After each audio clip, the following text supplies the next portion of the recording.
are in ministry. You're not just growing yourself, you are called to help grow others. So look at Deuteronomy chapter 6. Deuteronomy chapter 6.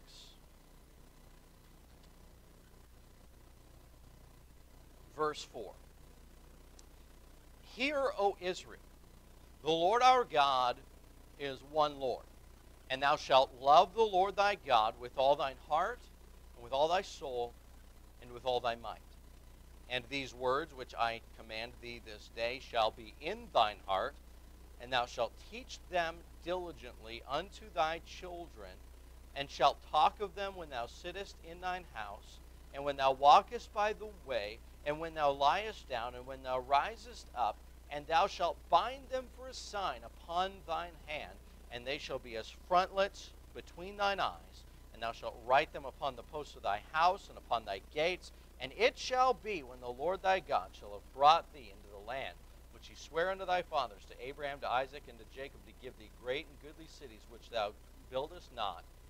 And then he goes on and tells them to beware. And then verse 13, thou shalt fear the Lord thy God, and serve him, and shalt swear by his name. Really what we're dealing with here in Deuteronomy chapter 6 is a process of discipleship. That he tells them and tells to us, here's what it looks like when you are making a difference and helping somebody else in their growth. Okay? It's addressed to parents specifically. But what is Christian parenting but really just discipleship? That we are called to evangelize our children, to see to it that they are under the sound of the gospel and the word of God, and then to train them and equip them for service. So hopefully when my kids graduate and leave home, they are saved. I can't make that decision for them, but I hope they'll be saved, that they will love God, and that they will be equipped and ready to serve God with their lives. That is a process of discipleship that starts at the home, but it carries through and it applies to all kinds of ministry. So when you're helping somebody else, a younger believer, these principles carry through about the next generation, if you will, spiritually. And so we're talking about making a difference. We're talking about teaching and bringing someone along and guiding this next generation to love God and to serve God. But it starts with us loving God. It starts with you loving God. You can't bring anyone else to love God and serve God if you are not showing and living an authentic love for the Lord yourself. And so that's why we titled this God-Loving Examples. That we are to be an example to other people as we continue in our journey and our discipleship, and we are bringing somebody else along. We are to be that example to them. But what example do they need to see? They need to see someone who is in love with the Lord, who is passionate about God. Keep your place here. Put a ribbon, put a bookmark, something. Look at Matthew chapter 5. Matthew chapter 5.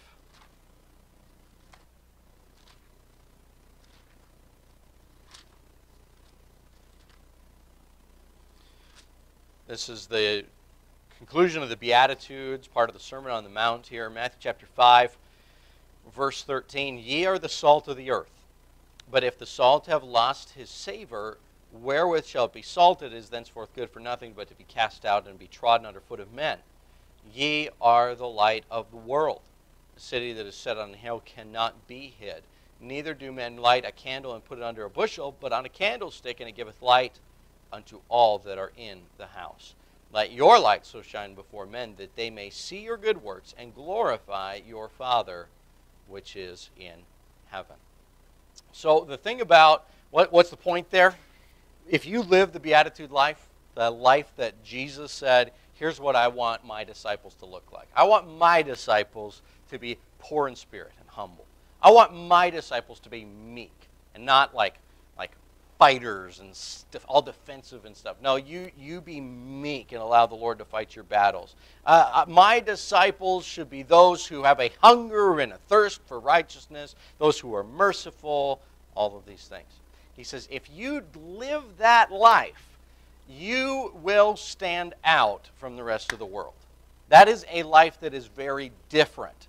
It's upside down from everything else in the world. And so in that way, you can be salt. You can be light. What do those two have in common? Well, they stand out from what's around them. They make a difference wherever they are. If you introduce even a little light into a room of full darkness, it instantly makes a difference. Because light is opposite. It is entirely different from the darkness. The salt, it makes a difference, not just in the taste of food, but in the way that it is preserved and in the chemical makeup of it and everything. And so we have some principles here that we gather from this. How do we make a difference? I'm telling you, that is something that I want to be the passion and drive of my life. I want to make a difference. I don't want to just spin my tires and live under the sun in this life of vanity like Solomon talked about. I want, when this life is over, to be able to look back and say, by the grace of God and for the glory of God, I made a difference in people's lives. Now, how do you make a difference? Well, first, you have to be different to make a difference. You have to be different to make a difference. If we try to match the rest of the world and blend in and not make waves and try to just be normal, all right, with the rest of the world, you're not going to make a difference. There has to be something about you, both within and without, that is different from what the world has out there. Because the next corollary to that is you cannot change anything by adding more of the same. You can't change it by adding more of the same. How many of you are iced tea drinkers? All right, yeah. How many of you are unsweetened iced tea drinkers? There's one, two. Unsweetened, really? All right. The sweet tea, maestro. She's an unsweet tea drinker. Got it. All right. So, haven't always been. Okay, yeah. Down south, they put sweet tea in the bottle, right off the bat. And I'm telling you, when I went to Oklahoma, I got hooked on sweet tea, and then Florida just carried it right along. And I still love it today. But if you get a glass of iced tea and you assume that it's sweetened, and you take a drink, and it is not, oh, that's the worst. That's the worst right there. So you say, well, I wanted sweetened tea. And so you get the pitcher of the same stuff that's already in your cup, and you just add more to it. And say, that's better. It can't be better. It's the same thing that's already in there. You would have to dump that out, and start pouring from a different pitcher, one that actually had some sucre in it. And that would be delicioso. I think I'm mixing languages there. But it takes something different in order to change something. If we are just adding more of the same to this world or to our town, if we're just like every other church, if we're just like all the other people, if there's nothing distinct or different about us, we're not going to make a difference. There's nothing we can change unless we are offering something that is distinct from what the world already has. And so how do we go about that? How do we start that process? Well, the process begins with our relationship with God, and so loving God with all your heart. Turn back there to Deuteronomy, if you would. Deuteronomy and chapter 6, verse 5, and thou shalt love the Lord thy God. That's a command, isn't it? It's just as much a command as thou shalt not kill, or thou shalt not steal, thou shalt not commit adultery. The most important command in the whole Bible is this: thou shalt love the Lord thy God with all thine heart, with all thy soul, and with all thy might. It makes it pretty clear. It's pretty all-encompassing. that your entire life should be about loving God. All of it. Not just your Christian life here at church. I'm talking about every aspect of your being, of who you are, the things that you think about in your heart, the things that you feel in your soul, the things that you do with your body and your might. I mean, all of it, our entire being, is to be primarily focused upon loving God. So, here's a quote. I believe it's Bob Jones Sr. said, "What you love and what you hate reveal what you are." This shows something about you as a person, as a disciple, as a Christian. Let's look at the things that you love. Let's look at the things that you despise and hate and couldn't care less about. That shows you who you are. And it's important that we learn our priorities and that we take these truths and we don't just learn them, but that we meditate on them this morning a little bit. Okay? Everybody knows I'm supposed to love God. Everybody knows these verses. I'm supposed to love Him with my whole heart and soul and might. And God is what place in our lives? Third, fifth, first. He is to be first in our lives. And yet if we take a good, hard look in the mirror, I think we're going to find that many times that's not a reality. It might be in our mindset, but it's not always the way that it plays out in our lives. So how do we find what is priority? What is most important in our life? Well, first, our anxieties reveal our priorities. Because you only worry about things that are important to you. Things that you don't care about don't keep you up at night, right? They just don't worry you a bit. Let me see if I can find a for instance.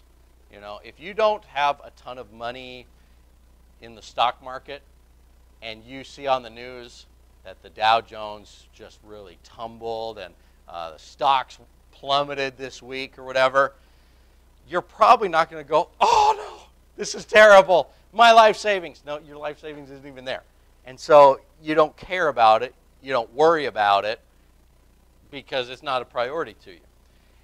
Somebody whose entire retirement, life savings, hundreds and thousands of dollars potentially are in the stock market, and they hear that, that becomes a concern immediately, right?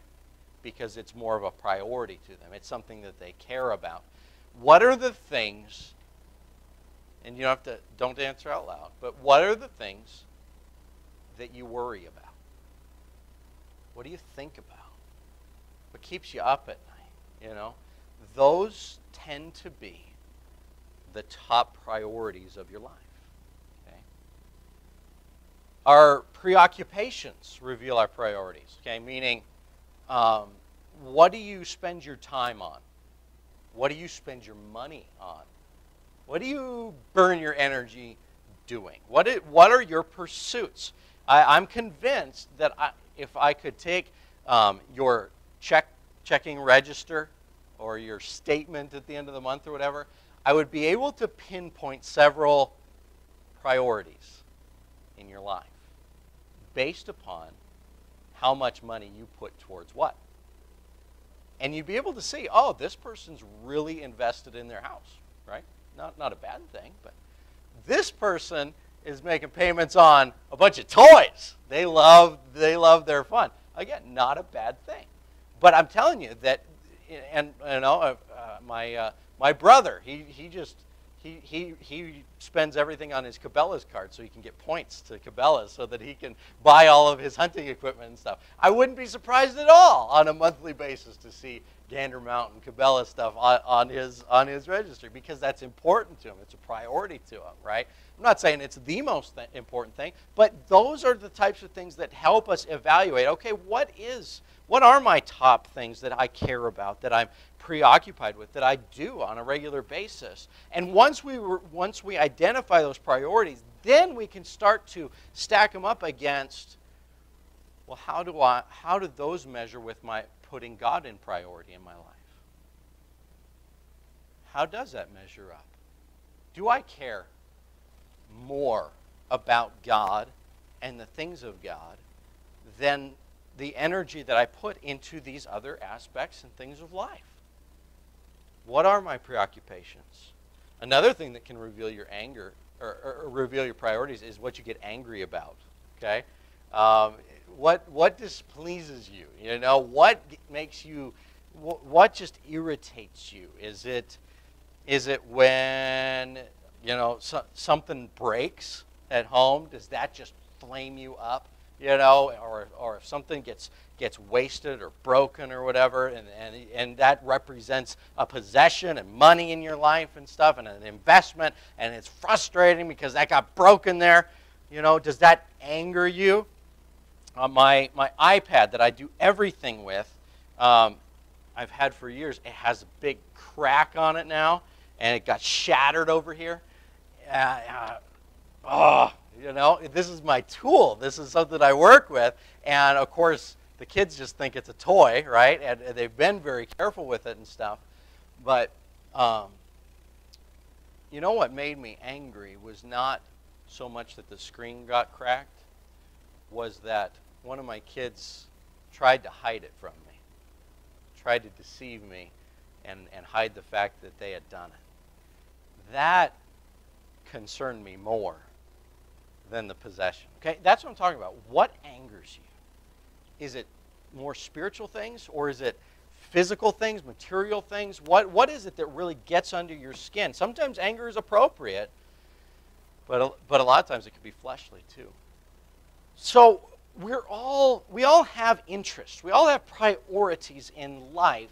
And so the next bullet point is no one is ever apathetic. Apathetic is just the person that just kind of shrugs their shoulders at everything, like, no big deal. Who cares? Whatever. You know, is the World Cup over? Is it done? Finals today. And you know what? When they announce the winner, I'm going to be like, well, oh well. Whatever. Because I don't care about that. But that doesn't mean I'm apathetic in every area of life. You understand? There are certain things that are important to me, and there are certain things that I'm just like, meh, I don't really care. Doesn't matter. All right? So no one is apathetic across the board with everything. Every man is passionate about something. You are passionate about something. That something ought to be God. Let it never be said that we as Christians were apathetic about the things of God. To where that when a glorious truth is opened up before you in church, in your devotions, whatever, don't ever let it be like, that was okay, and go out unmoved, unchanged, as though it was no big deal. No, that's a big deal. If somebody's hurting at church and the church family is under assault by the devil in some way, and the people of God are hurting, don't ever be like, I got other stuff going on. No, the things of God, the people of God, the Word of God, the church of God, these are the things that ought to consume our passion, because Jesus is passionate about these things. He loved the church so much that he gave himself for it. That's the example that we're given as men, to love your wives. Love your wife even as Christ loved the church and gave himself for it. Jesus Christ is passionate about his church, and we ought to share in his passions. Loving God with all your heart, it's going to show up. Anything that you love shows up in your life. Anything that is a priority, that is important to you, that you care about, it shows up. I don't have to talk to you for very long to know what your interests are, to know the things that you are passionate about, the things that you care about in life. And one of the things, the thing that is on top of all of that, ought to be God. And a God-exhilarated lover. That's what we ought to be, right? We ought to be exhilarated by being with God, by knowing God. And if we love God like that way, it ought to make us extravagant. Okay, a God-exhilarated lover, like all true lovers, is extravagant. What's extravagance? Help me out with a definition. I didn't write one down. So what's extravagant? What's an example of it?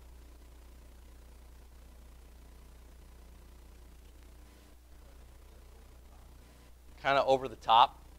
Yeah. Not necessary, not entirely practical, over the top, but it communicates love. Okay. When I proposed to my wife, I could have not given her a ring. I could have, they've got like these nice silicone rings now. They're really practical. They're safer, right? They're safer. They don't conduct electricity. You can, if you get something caught in there or your finger swells or whatever, it doesn't burst. They're very practical. I bought a few. I like them for when I'm working outside, when I'm hunting or whatever.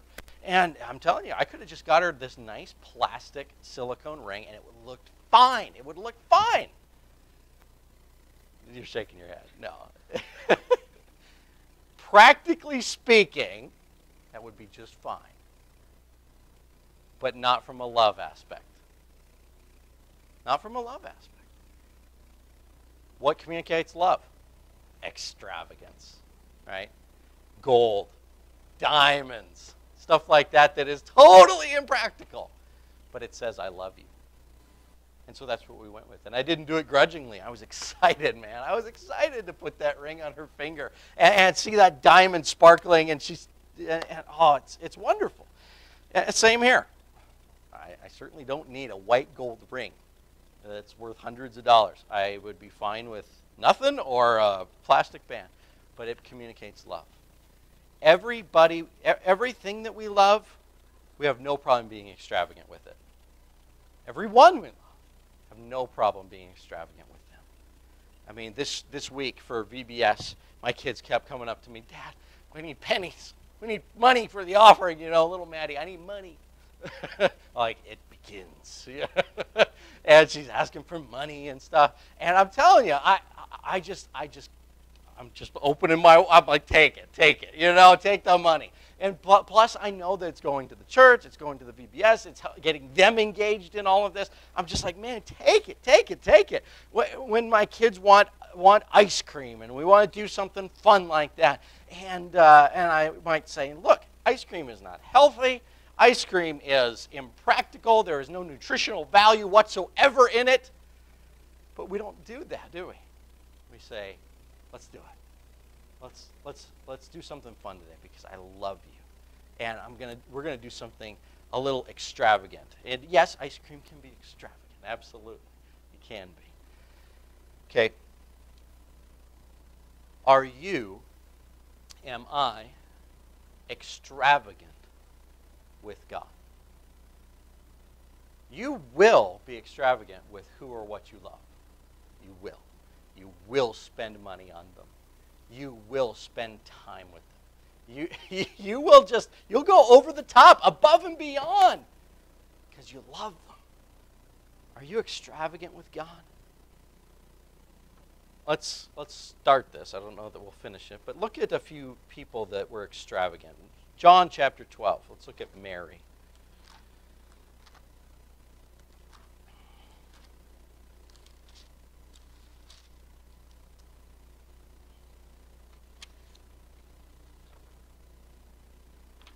John chapter 12, verse 1. Then Jesus, 6 days before the Passover, came to Bethany, where Lazarus was, which had been dead, whom he raised from the dead. There they made him a supper, and Martha served.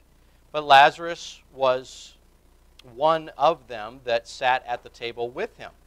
Then took Mary a pound of ointment of spikenard, very costly, and anointed the feet of Jesus and wiped his feet with her hair, and the house was filled with the odor of the ointment. Now, it says a little later on that it was worth at least 300 pence. And we learn from other parables and stuff that a penny was a day's wages. We're talking about nearly a year's annual salary in that day and time on this little box of perfume. Whoa, that's luxurious right there, But she didn't buy it for herself. She didn't use it on herself. Instead, she breaks it open and she pours it out on his feet. On his feet. Now, do you like dealing with feet? People's feet and stuff? No, it's nasty, right? I mean, feet are gross. And she takes this pound of spikenard worth a fortune, and she spills it out on his feet to anoint his feet. And then she gets down, she takes her hair and wipes her hair. I mean, just in utter humility is what's going on here. And just pouring it out to him. And Judas and the other disciples, but Judas especially, is so upset about this. Verse 4, then saith one of his disciples, Judas Iscariot, Simon's son, which should betray him, why was not this ointment sold for 300 pence and given to the poor? This he said, not that he cared for the poor, but because he was a thief, and he had the bag, and bare what was put therein. Then said Jesus, let her alone. Against the day of my burying hath she kept this. For the poor always ye have with you, but me ye have not always. And so Mary, this is Mary's extravagant gift, if I didn't give you that. Mary's extravagant gift. And the gifts of lovers to each other are often misunderstood by others. Often misunderstood by others. You look at somebody who's being extravagant and you say, that's so wasteful. Why would they do that? Why would they spend that kind of money? Why would they be so over the top like that? And it gets misunderstood by somebody who doesn't share in the love of that relationship. But when you're in the relationship, the extravagance doesn't even feel like extravagance. It just feels like love. I just love this person. And Jesus and Mary so loved the Lord that this was no sacrifice to her. She didn't make a big deal out of it. She didn't tell him how much it was worth or anything like. It wasn't this big drudgery or anything. It was just, I want to do something special for him. But those who did not love the way she loved, like Judas, says, what a waste. That's a terrible waste. We could think of 100 different practical things that could have been done with that ointment and the money that could have come from it. Imagine all the good that we could have done with that. And Jesus said, stop focusing on the money. Focus on the heart that it was done with. The relationship, the love. Mary's extravagant gift. Look at Luke chapter 7. This is also Mary. Luke 7.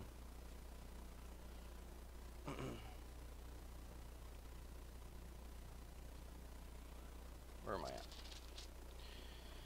Okay, this is a different Mary. Sorry, this is a different woman. Luke chapter 7, verse 36. And one of the Pharisees desired him that he would eat with him. And he went into the Pharisee's house and sat down to meat. And behold, a woman in the city, which was a sinner, when she knew that Jesus sat at meat in the Pharisee's house, brought an alabaster box of ointment and stood at his feet behind him, weeping, began to wash his feet with tears, and did wipe them with the hairs of her head, and kissed his feet, and anointed them with ointment. Now when the Pharisee which had bidden him saw it, he spake within himself, saying, this man, if he were a prophet, would have known who and what manner of woman this is that toucheth him, for she is a sinner. And then down in verse 47, wherefore I say unto thee, Jesus says, her sins, which are many, are forgiven, for she loved much. But to whom little is forgiven, the same loveth little. And he said unto her, thy sins are forgiven. And he tells her to go in peace.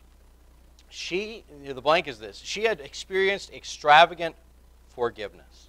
She was known as a sinner in her life. Whether she was a prostitute or whatever her lifestyle was up until that point, she was scorned by society, and almost rightly so. She was shamed because of her sin and the guilt that was upon her. And in humiliation, she comes and she offers this gift to Christ because she loved him. Well, why did she love him so much? Because he forgave her. Because all of the sins that she had racked up, all of the debt that had piled up in the sin after sin after sin, she was unable to do anything with it. He wiped out the debt.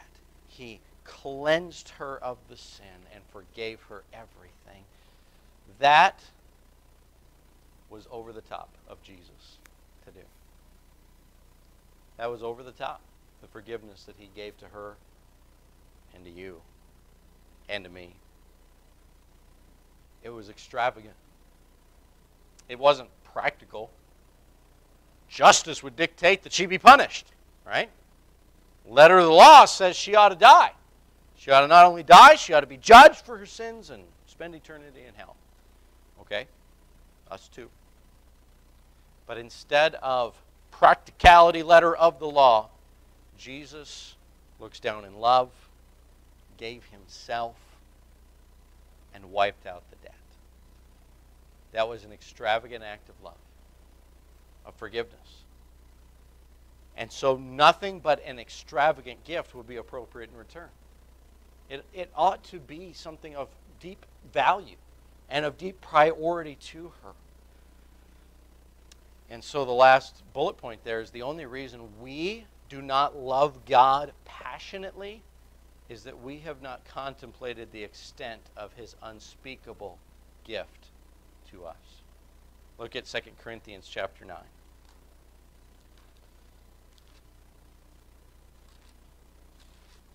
2 Corinthians 9, verse 15. Very simple verse. Thanks be unto God for his unspeakable gift. What's it mean that it's unspeakable? You can't plumb the depths of it. You can't express it in words. You could write volume after volume after volume and still not exhaust the value of it. You could fill books with songs about the gift that God gave to us and sing them all 100 times. And it still doesn't even come close to expressing and speaking the gift that he gave to us. And if we stopped and thought about what we were and what we deserved and what he did for us in such extravagant fashion, in such abundant love, and we focused on that unspeakable gift, it would lead to a whole lot more extravagance on our part towards him. And it's not just money and stuff, but that's a part of it. I don't have a lot of extra cash, but when my kids need something or want something, I love them. When my wife needs something, hey, I'm pulling it out. You know, what I have is theirs because I love them. And what I have is God's because I love him. And he's priority in my life. We'll talk about some other ways that we can be extravagant in our love for the Lord next time. Father, thank you again for your word. Help us to love you with all of our heart and soul and might. Give us the grace to do that. And Lord, I know that our deepest satisfaction and happiness is to be found when we are loving you as we ought. So give us that grace. In Christ's name, amen. Amen. Okay, got about 10 minutes, and we'll meet again.